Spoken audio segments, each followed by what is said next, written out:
A Raquel Porto Alegre, ela está no Superior Tribunal de Justiça. Parece que o Bolsonaro acabou de dar uma declaração. Já a gente retoma. Rafa, diga, Raquel. Então, Maria, o presidente eleito Jair Bolsonaro acabou de deixar o Superior Tribunal de Justiça, terminou o almoço com o presidente aqui do STJ, o ministro João Otávio de Noronha. Ele disse que foi um almoço sensacional, muito bom, que foi bem tranquilo e que a conversa fluiu amigavelmente. Ele falou sobre alguns assuntos, entre eles sobre a possibilidade de Ivan Monteiro ser mantido na presidência da Petrobras. Quando questionado sobre isso, o presidente eleito disse o seguinte, que precisa ainda conversar sobre esse assunto com o futuro ministro da Economia, Paulo Guedes, mas que essa é uma possibilidade. Jair Bolsonaro disse também o seguinte, que a pasta do Ministério do Trabalho vai ser incorporada a outro ministério. Ele não chegou a dizer que ministério seria esse, mas ele disse que sim, que seriam ministérios que estariam juntos aí, Ministério do Trabalho, a um outro ministério que ele não chegou a especificar. Ele disse que Paulo Guedes está rascunhando, já está rascunhando toda a equipe econômica, que muito em breve ele vai trazer novos nomes serão divulgados. Ele disse também, voltou mais uma vez a falar sobre a questão do Ministério do Meio Ambiente, que o setor produtivo da área de agricultura decidiu, então, que era melhor que esses ministérios fossem separados. Então, realmente ele disse que agricultura e meio ambiente deverão estar separados. Sobre o senador Magno Malta, ele disse que o senador tem condições, sim, de ser ministro, mas não especificou que pasta poderia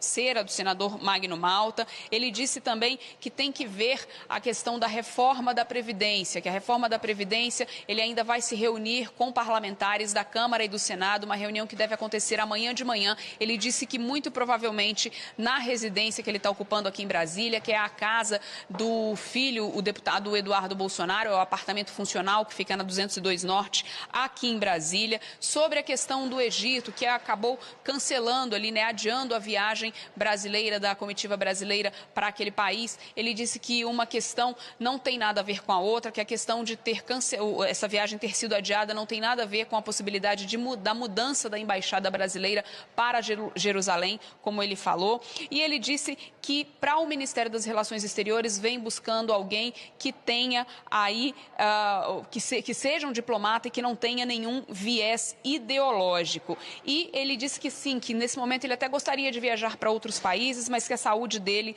não está permitindo neste momento. Uma outra questão que foi perguntada para ele é se Ilan Goldfein também permanece no Banco Central. Ele disse que não conversou até hoje com Ilan Goldfein, mas que precisa também conversar com Paulo Guedes para ver o que Paulo Guedes entende sobre esse assunto para poder fechar, então, essa equipe econômica. Ele disse que logo nos primeiros dias do governo dele, no ano que vem, ele vai abrir todos os dados do BNDES para a imprensa. Maria, foram essas as declarações agora dadas aqui na saidinha desse almoço aqui no Superior Tribunal de Justiça. Ele disse que estava saindo daqui, seguindo para o Centro Cultural Banco do Brasil, onde está funcionando o gabinete de transição, e à tarde ele tem uma reunião com o presidente Michel Temer lá no Palácio do Planalto. Maria, e a gente segue acompanhando.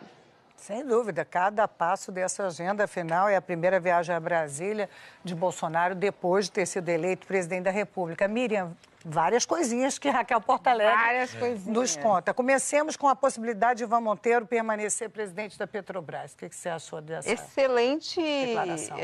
O Ivan Monteiro é excelente administrador. Ele passou pelo Banco do Brasil, fez um excelente trabalho no Banco do Brasil. Na Petrobras, ele fez um excelente trabalho, não tem nenhuma dúvida sobre ele. Ele trabalhou na sequência de Pedro Parente com a mesma linha, que é criar controles e transparências para que não ocorra mais o que aconteceu na Petrobras. Então, quer dizer, não adianta, teve uma hora que teve um momento aí na campanha até que se falou que colocaria um general, não é o caso de voltar ao período do Geisel. O Geisel foi antes de presidente, ele foi presidente da Petrobras, né? Quer dizer, voltar realmente muito antigamente, agora você precisa de novas formas eficientes de gestão e o Ivan Monteiro tem colocado isso em prática e tem trazido resultado. E quando ele chegou lá, a Petrobras não tinha nem balanço. Agora a Petrobras dá esse lucro que deu divulgado ontem, né? Enfim, é um excelente administrador. Agora, nessa ida dele à Justiça, hoje ele foi no Supremo, agora no STJ.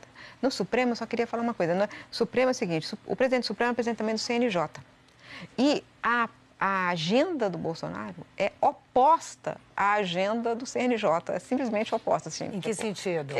Porque eles têm trabalhado há 11 anos no CNJ para humanizar mais as prisões, para todos os itens que eles têm CNJ é Conselho Nacional de Justiça. E ele também é presidente do CNJ. Então, é engraçado que eu estava vendo a pauta e o que eles têm se dedicado, né, de defesa dos presos, especificamente, quando o Bolsonaro tem uma outra discussão, até falou, basta empilhar e tal, durante a campanha. Espero que tenha ficado tudo isso, essas frases fortes de efeito, para o passado. Para o passado. Porque a gente realmente, eu não tinha nem me atentado para esse fato que você lembra aqui. A gente acompanhou uma entrevista coletiva, os dois lado a lado, com um discurso muito sintonizado. Não se falou, evidentemente, da questão... Basta ver a pauta de cada um, a agenda Exatamente. de campanha e... O presidente do STF é sempre presidente do CNJ ou aconteceu? É sempre assim, por isso que troca a cada 2 anos. Era a Carmen Lúcia até setembro, agora é o Dias Toffoli. Aproveitando aqui para explorar mais a Miriam aqui, chamou a minha atenção no finalzinho da participação da Raquel Portalegre ali, a fala do presidente eleito Bolsonaro sobre o BNDES, de que ele vai disponibilizar todos os dados sobre o BNDES. Você diria, Miriam, que hoje há uma caixa preta no BNDES que precisa ser aberta, ou através da lei de acesso à informação, através da análise de fato das contas, é possível saber para onde foram os financiamentos do BNDES? Quer dizer, há essa necessidade... Olha, a caixa preta já foi muito mais fechada, né? Na época do Luciano Coutinho, eles chegaram a entrar a negar, inclusive para órgãos de controle, né? Para TCU, né? Negava e com o argumento de que tinha sigilo bancário. Ora, bolas, o dinheiro ele é 100% banco público.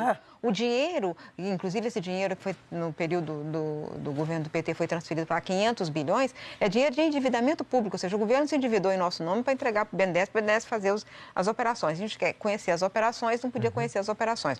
Os jornalistas também não conseguiam ter acesso. A partir de um determinado momento, começou a se abrir mais as informações. Então, trabalhar no esforço de aumentar a transparência do BNDES, acho fundamental, porque através do BNDES sempre se beneficiou muito as empresas. Eu me lembro de uma expressão que o Paulo Guedes usava nos anos 80. Não era agora, não. Não era agora, não. É quando eu conheci o Paulo Guedes lá nos anos 80. E ele usava uma expressão que era muito feliz na época, porque tinha muito empréstimo para empresas de São Paulo. Então, ele chamava de Recreio dos Bandeirantes. Então. Ele chamava o BNDES de Recreio dos Bandeirantes. Só São Paulo está se aproveitando. Agora não. Agora, como se viu, os últimos grandes beneficiados foram, por exemplo, o Joesley. Exatamente. Que recebeu uma quantidade gigante. Eu me lembro de uma coluna que eu fiz em 2008, falando que está indo dinheiro demais para o JBS. E eu não sabia de nada do que estava ali, por trás daquilo ali. Né? Porque a gente precisa de transparência. Se existe um banco público que elege a quem beneficiar... Há de se entender, né? Os critérios, e agora a gente passou a entender muita coisa ilícita que estava ocorrendo, e é dinheiro público, dinheirama pública, né, sendo usado em nosso nome.